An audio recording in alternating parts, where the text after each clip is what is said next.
Hola mis queridos mos.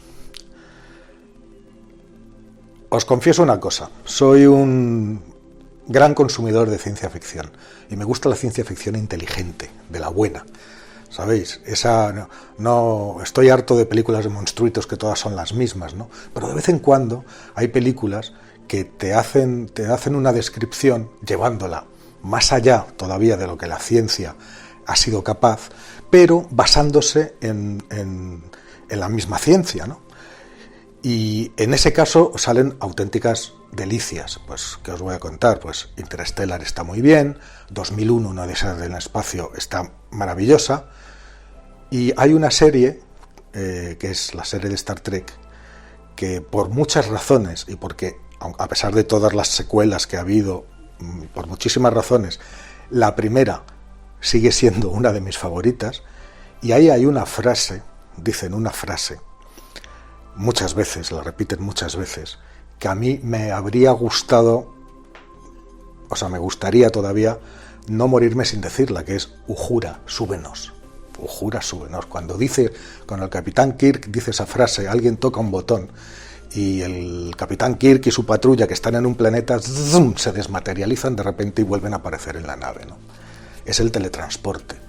Qué maravilla, ¿no? Poder ir de un lado a otro, de un planeta a otro, de la nave al planeta o de un país a otro, sin moverse del sitio, ¿no?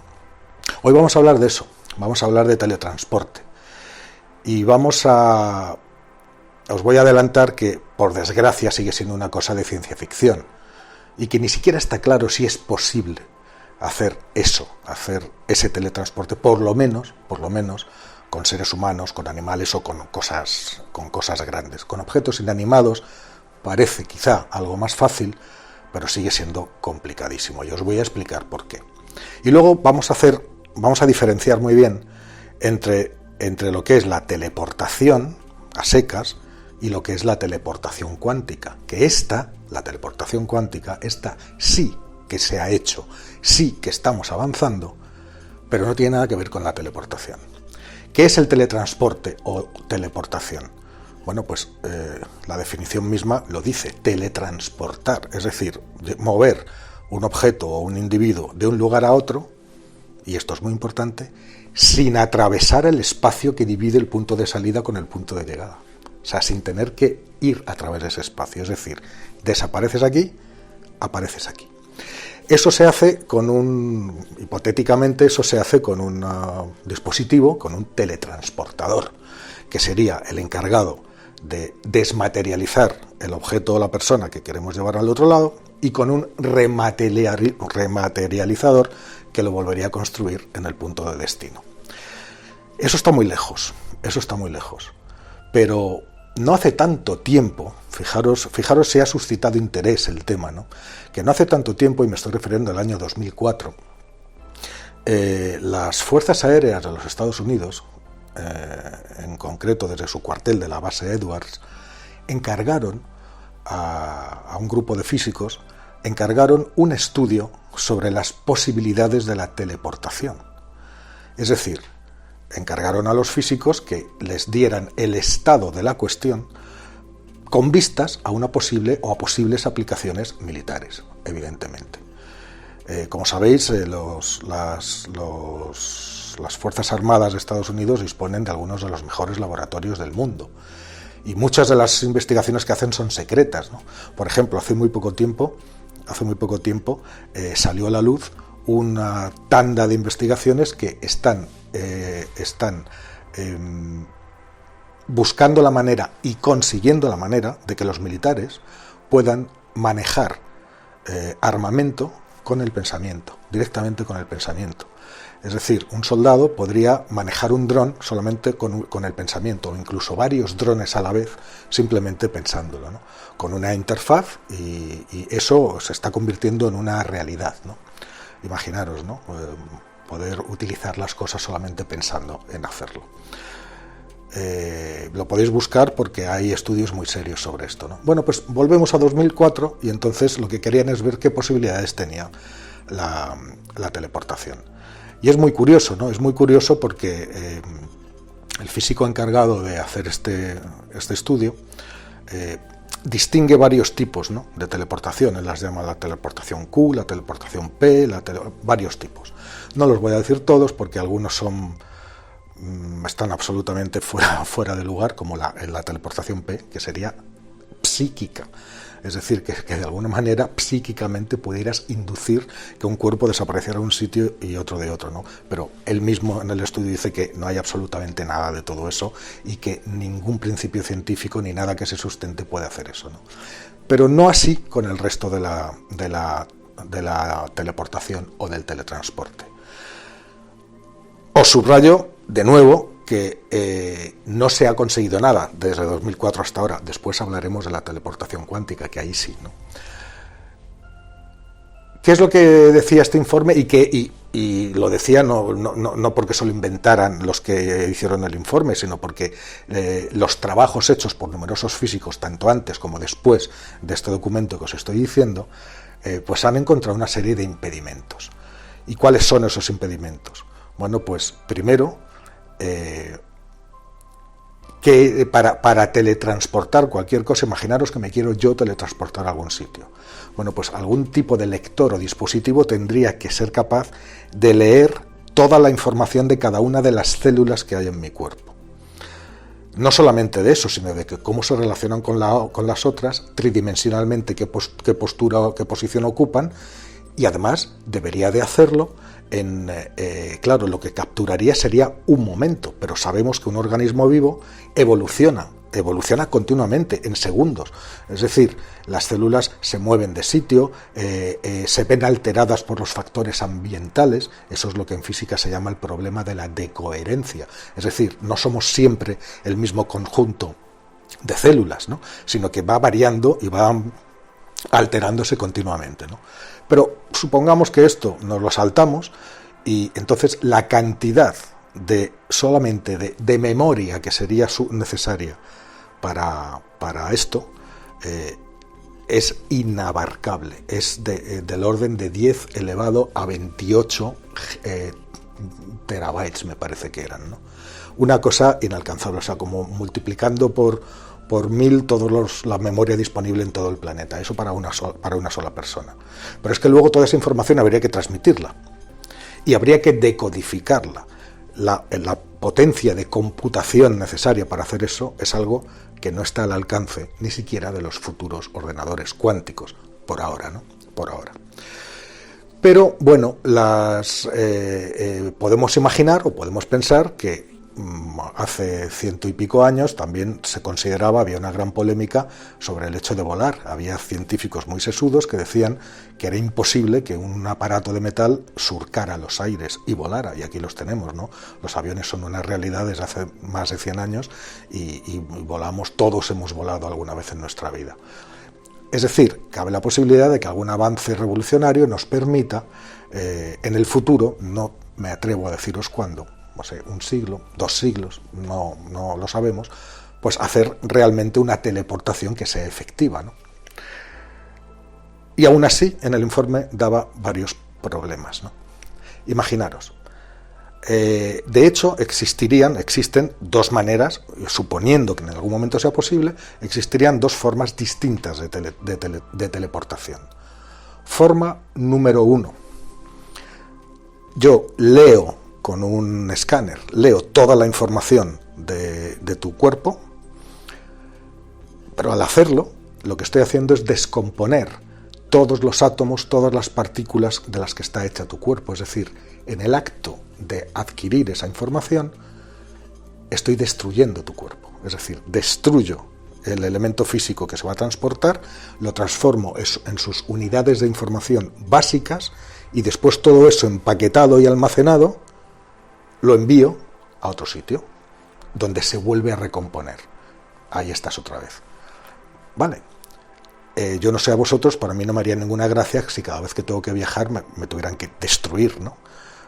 ¿Y por qué? Porque además no existe ninguna garantía de que la parte reconstruida conserve algunas cosas inmateriales que yo no sé si se han quedado grabadas o cómo podríamos grabar. Por ejemplo, los recuerdos. Por ejemplo, no sé, lo que llamamos la inteligencia, la consciencia. el alma para los creyentes, ¿no? ¿Cómo se queda todo eso? ¿Cómo se almacena todo eso? Eso sería un problema. También decía que otro problema, esta sería la primera manera, os digo la segunda. La segunda sería simplemente leer la información sin necesidad de destruir el cuerpo, ¿vale? Con lo cual lo que haces es almacenar una copia de la información de cada una de las células del objeto o átomos del objeto o del individuo que estés queriendo teletransportar. Entonces lo que tienes es un disco, ya os digo, inimaginablemente grande, en el cual estaría almacenado todo. Entonces tú transmites esa información y en una cantidad equivalente de átomos. ¿De qué estamos hechos? Pues de carbono, de calcio, de silicio, de hierro, de tal. Bueno, pues metes toda esa información en otro material, en el material correspondiente, en todos los materiales en los que está hecho el cuerpo humano, y entonces la información hace que esos materiales se dispongan de manera que tú vuelves a aparecer allí. Con lo cual, resulta que tenemos una copia aquí, que sigue estando, y otra copia allí. Tendríamos 2 copias. Y si somos muy viajeros, pues imaginaos la cantidad de copias. Por no hablar del hecho de que si algo sale mal tendría siempre una copia de seguridad, que es el disco, digámoslo así, de almacenamiento donde todos tus datos están almacenados para ir haciendo copias en el caso de que algo salga mal o simplemente el disco donde se almacenan antes de transmitirlas. A mí no me haría ninguna gracia saber que en algún lado, en alguna empresa tiene no ya mis datos personales, sino mi persona entera, ¿no? Mi persona entera copiada dentro de un disco. Y luego había, esto me hizo muchísima gracia, había otro problema, que es lo que llamaban el efecto fotocopia. Claro, porque en el fondo sería lo mismo, ¿no? En este segundo caso, ¿qué es lo que hacemos? ¿Qué es lo que hace una fotocopiadora? Pues una fotocopiadora, tú pones el papel original, el que quieres fotocopiar, y entonces hay un barrido donde se va memorizando todo eso, se transforma en información, esa información se transmite a través de unos cables, y tú en el lugar de destino lo mandas por teléfono, que es una línea telefónica, y allí se reconstruye sobre un papel blanco, que es exactamente, sería lo mismo del segundo método de teletransporte que os he dicho, ¿no? El de coger la información y transmitirla a una cantidad de materia equivalente. Vale, pues ahí tienes la fotocopia estupendamente, ¿no? La fotocopia o el fax que has enviado estupendamente. Pero si tú de ese fax que ya has enviado vuelves a mandar, o vuelves a hacer otra fotocopia, y coges la fotocopia y de esa fotocopia que es nueva vuelves a hacer otra fotocopia, resulta que la información inevitablemente se va degradando. Y cuando llevas hechas 10 fotocopias cada vez de la fotocopia anterior, pues empiezas a tener un papel que está borroso. Empiezas a tener un papel que ya no es tan claro y tan prístino como el primero que se envió. ¿Me seguís? Es decir, eso sería el efecto fotocopia. Si viajáramos mucho, a lo mejor la primera de las copias estaría bien, pero a medida que se fueran haciendo más copias, ¿qué es lo que pasaría? Pues que iríamos perdiendo información y al final pues seríamos algo diferentes o muy diferentes del original. Con lo cual esos serían los problemas, digamos, filosóficos, ¿no? del teletransporte. Como os digo, no es posible, no es posible, no existe a día de hoy ninguna tecnología para hacer eso. Pero ahí tenemos, sin embargo, la otra rama, que es la teleportación cuántica. Y le añadimos esa coletilla de cuántica porque lo que se transmite no es ni el propio objeto desmaterializado y rematerializado en el punto de destino, ni tampoco la información física de ese objeto, sino su información cuántica, su estado cuántico. ¿Qué es un estado cuántico? Pues un estado cuántico de una partícula es todo lo que podemos decir sobre esa partícula. Su spin o grado de rotación intrínseca, su posición, su velocidad, su carga eléctrica, ¿vale? Son todas las características que nos dicen todo lo que queremos saber sobre una partícula. Bueno, pues lo que sí ha sido posible es, en partículas, es captar toda la información, el estado cuántico de una partícula y trasladarla a otra partícula que se convertiría en un absoluto clon de la primera. Pero es que resulta que ese tipo de teleportación ya existe en la naturaleza, como lo escucháis, ya existe en la naturaleza y es uno de los muchos fenómenos cuánticos que se escapan a nuestra comprensión porque se producen en el extraño mundo de las partículas subatómicas, en el extraño reino de la mecánica cuántica. Y me estoy refiriendo al entrelazamiento cuántico. Cuando dos partículas están entrelazadas significa pues que a lo mejor que han surgido lo suficientemente juntas como para compartir el mismo estado cuántico, ¿vale? Es decir, tienen exactamente las mismas características, la misma orientación de spin, la misma carga eléctrica, todo igual, ¿no? Bueno, pues si cogemos dos partículas que están entrelazadas, y esto se ha hecho en laboratorio no una, sino miles de veces, cogemos dos partículas entrelazadas y las separamos, nos quedamos con una en el laboratorio y la otra la enviamos a Marte, ¿vale? Si nosotros tocamos o alteramos alguno de los parámetros de la partícula que tenemos en el laboratorio, inmediatamente, digo, no a la velocidad de la luz ni nada, inmediatamente la otra partícula reacciona en consecuencia y se coloca en el mismo estado. ¿Cómo se han comunicado esas partículas? No lo sabemos, no tenemos ni la más remota idea de cómo se hace. Sabemos que funciona. Es como cuando subís a un avión no sabéis cómo funciona, simplemente subís y voláis, ¿no? Bueno, pues los físicos, los científicos están haciendo exactamente lo mismo. Están aprovechando esta propiedad de la materia, el entrelazamiento cuántico, para sacarle partido para un montón de cosas. Entre otras cosas, la tan famosa y cacareada computación cuántica, que dará lugar a los ordenadores del futuro miles y miles de veces más fuertes, más poderosos, más rápidos y más potentes de los actuales. Bueno, pues si esta teleportación cuántica ya está sucediendo en la naturaleza y si ya estamos buscando las maneras de aprovecharnos de ella, ¿podemos nosotros amplificar eso? Es decir, lo que están haciendo dos partículas, porque lo hacen de forma natural, digámoslo así, ¿podemos nosotros hacer lo mismo con conjuntos de partículas? Es decir, con átomos, con conjuntos de átomos, con cosas cada vez más grandes. Bueno, la respuesta es que sí. La respuesta es que sí, podemos. Y de hecho se está haciendo. La primera vez que se hizo una teleportación cuántica de laboratorio, me parece que fue en IBM, fueron físicos de IBM, y fue ni más ni menos que en el año 1993, fueron dos fotones, es decir, se reprodujeron las condiciones de un fotón distante, alterando las condiciones del fotón que se había quedado en el laboratorio dentro de esta pareja de fotones entrelazados. Se ha ido avanzando en ese camino. Primero fue posible con conjuntos de partículas, después fue posible con átomos completos. Un átomo está hecho de partículas, algunos átomos están hechos de cientos de partículas, ¿vale? Luego ha sido posible en los últimos años con conjuntos de átomos y actualmente el récord está en bloques de átomos de varios miles de átomos. Pequeños bloques que siguen siendo milimétricos, porque varios miles de átomos sigue siendo una cosa muy pequeñita, pero infinitamente más grande que las partículas del año 93, o que los átomos simples que se consiguieron teletransportar apenas unos años después.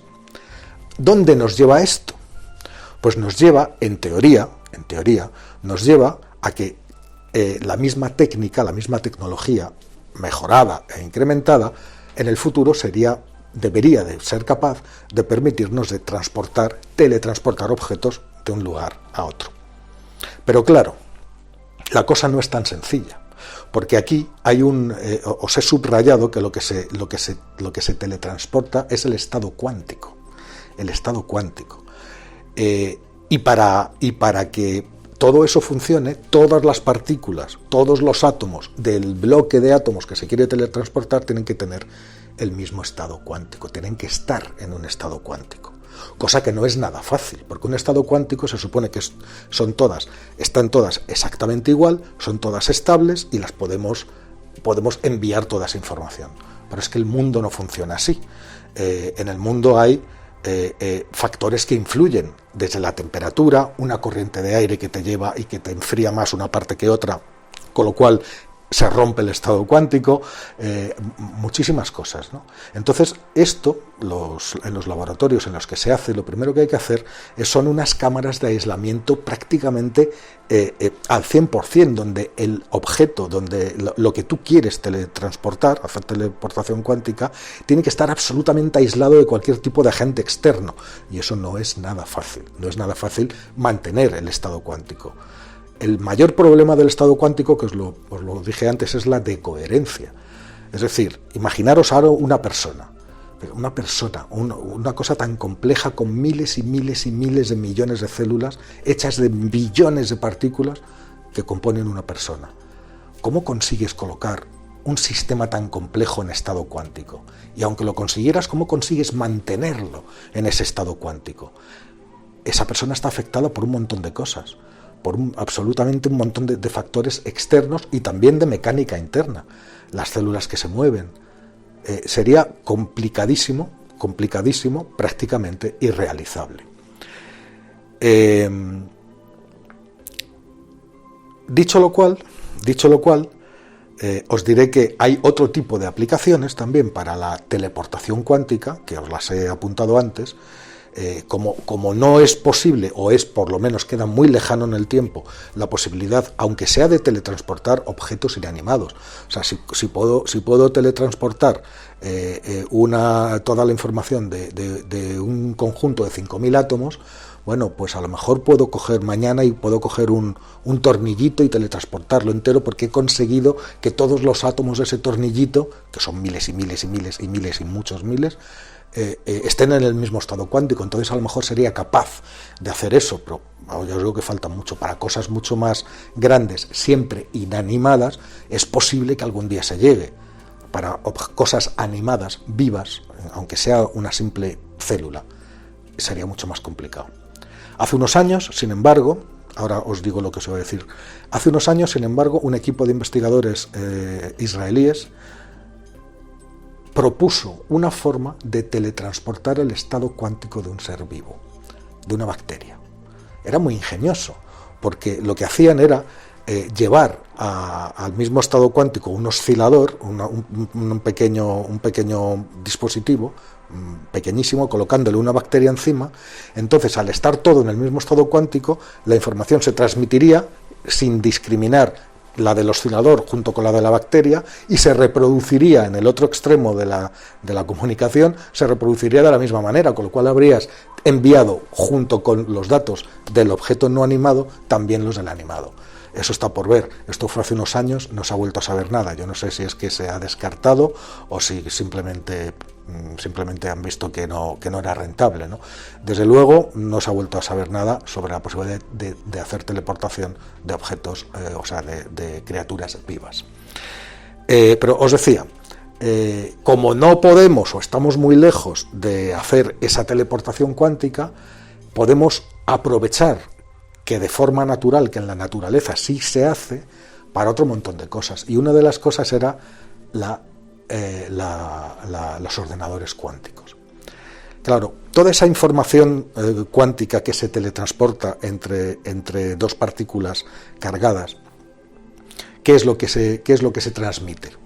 Se transmiten qubits, que son bits cuánticos. ¿Y qué es un bit cuántico? Bueno, pues vamos a empezar por ver lo que es un bit normal. Toda la información que fluye a través de nuestros ordenadores son bits de información. Y un bit, si habéis visto alguna vez una cadena, pues toda la información de un bit se expresa con dos valores, o 0 o 1. Y entonces el bit o está en 0 o está en 1.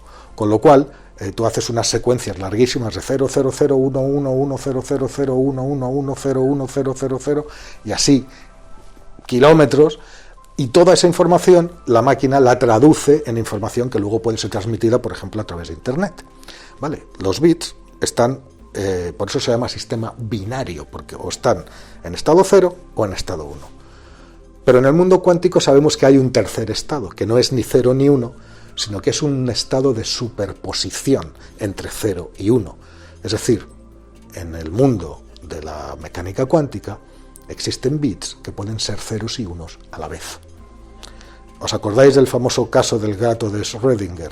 Eso es muy ilustrativo, es un experimento imaginario en el cual, imaginario, porque se ha dicho muchas cosas, pero nunca se colocó un gato en una caja con veneno, jamás.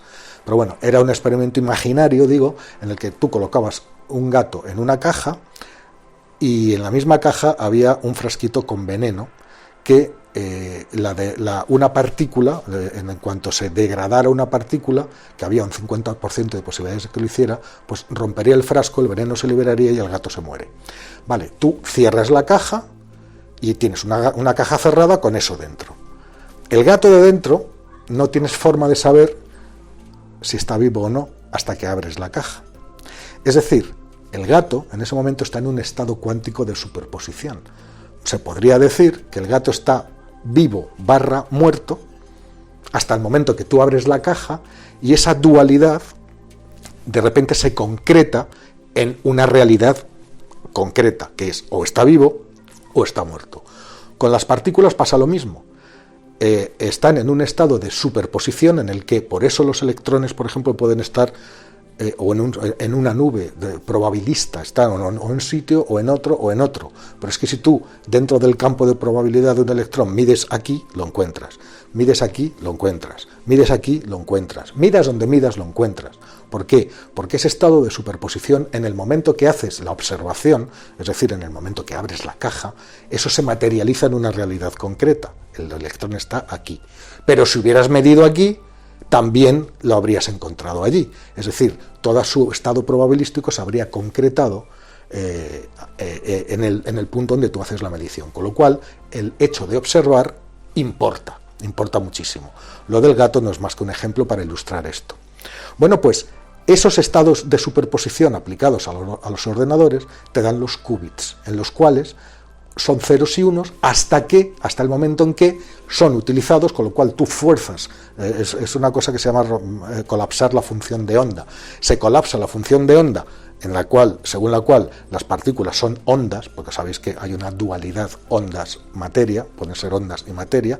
Bueno, pues se colapsa la función de onda y todo se concreta en una partícula física que tiene una realidad concreta. Eso es utilísimo porque tú puedes codificar información dentro de esas partículas y tienes pues un ordenador cuántico que es miles de veces, no está sujeto a las mismas cortapisas que un ordenador normal y es miles y miles de veces más potente, más rápido y más poderoso que cualquier ordenador normal, ¿no? Los últimos, habéis oído hablar, lo habréis visto por la tele, últimamente se hablaba de la supremacía cuántica.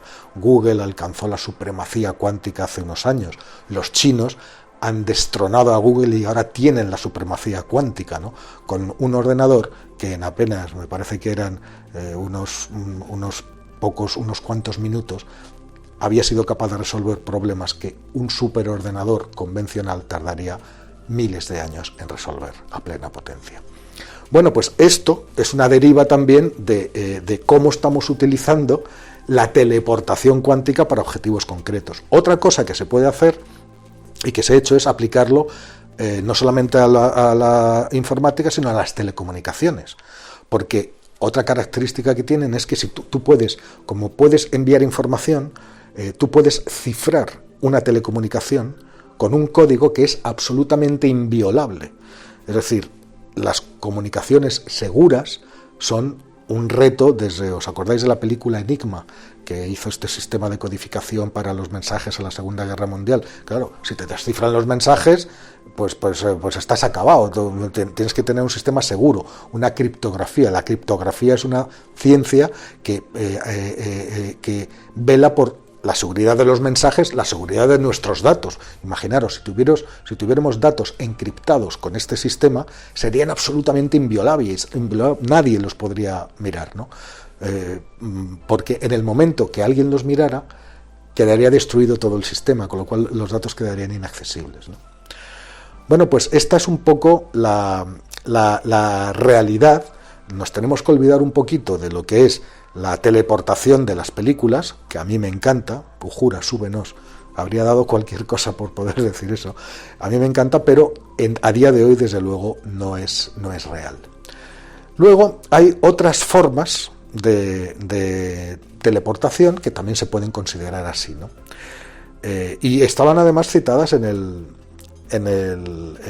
este informe que hizo la Fuerza Aérea Norteamericana en 2004. Por ejemplo, hacer un vacío temporal. ¿Esto qué es? Alterar las propiedades físicas del espacio-tiempo ¿para qué? Para conseguir que un objeto simplemente desaparezca de una parte del espacio y aparezca en otra. Es decir, tienes que hacer una curvatura. Esto os suena, por ejemplo, a agujero de gusano, que lo hemos hablado en otros vídeos, ¿no? Bueno, pues entrar en un agujero de gusano que teóricamente tiene un agujero de entrada y otro de salida, pues sería instantáneo prácticamente. Tú entrarías por una parte del agujero de gusano y saldrías en otro. A todos los efectos te habrías teletransportado, pero no porque tuvieras leído toda tu información, sino simplemente porque habrías aprovechado una característica morfológica del espacio-tiempo.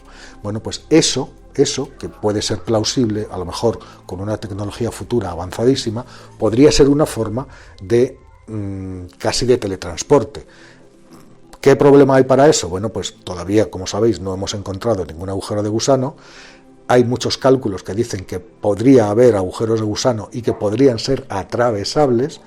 No tenemos ni idea de lo que hay al otro extremo de un agujero de gusano. Si entras a través de un agujero negro que te absorbe, lo mismo al otro lado hay un agujero blanco que te expulsa. Igual que en un agujero negro todo lo que entra no puede salir, en un agujero blanco todo lo que sale no puede volver a entrar. Esa es la teoría, por lo menos. Pero esa sería otra manera de conseguir el teletransporte, ¿no? O esta teleportación, ¿no? No sé, estamos desde luego mareando esa perdiz desde hace varias décadas y tenemos unos avances muy concretos en la parte de teleportación cuántica. ¿Hasta dónde o hacia dónde nos van a llevar esos avances? Es pronto para saberlo, pero desde luego y como mínimo nos van a llevar a tener una generación de ordenadores muchísimo más potentes y un sistema de telecomunicaciones muchísimo más eficaz y muchísimo más seguro del que tenemos ahora mismo, ¿no? Y bueno, hasta aquí seguro que se me olvidan algunas cosas, ¿no? Porque como tengo el maldito vicio de que no apunto las cosas, pues os las cuento como me van saliendo, ¿no? Pero creo que os he dejado bastante claro cuál es el estado de la cuestión de la teleportación. Espero que os haya parecido interesante y que os haya gustado este vídeo. Y si es así, ya sabéis, no dejéis de suscribiros, de darle al like y de activar la campanita. Y eso sí, aprovecho para deciros que estoy recibiendo bastantes preguntas, pero que enviarlas, las tenéis justo en la descripción, el primer enlace. Mandar vuestros vídeos con preguntas, porque la sección de preguntas ya ha pasado, os lo puedo decir, la fase de pruebas, está siendo un éxito y vamos a continuar con ella. Así que lo único que nos hace falta son vuestras preguntas. Nos vemos en una semana.